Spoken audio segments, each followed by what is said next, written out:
Bon.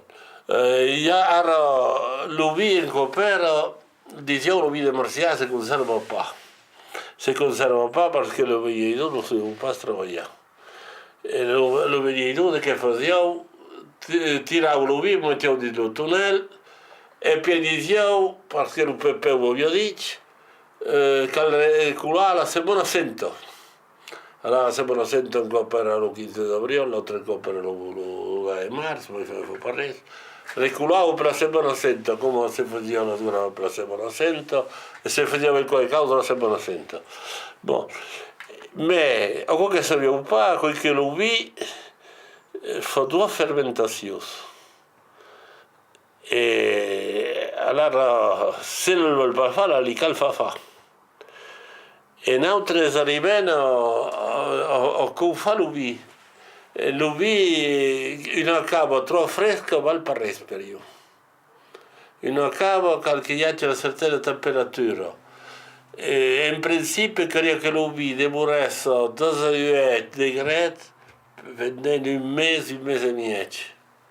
Perché poi si fa la seconda fermentazione.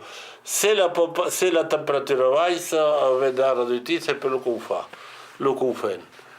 E la gente fa che la fermentazione. Allora, che l'utilizzato è lo freccio. Io non employons pas de filtres ni de colos ni mares. Du servizem del freccio. Con fa freccio, che lo faccio là a cavo. E lo vi quando ho fatto, lo che faccio là. E a quel momento lo vi se condesis, lo che recula 3 scuoci, a quel vide già è reculato scuoci.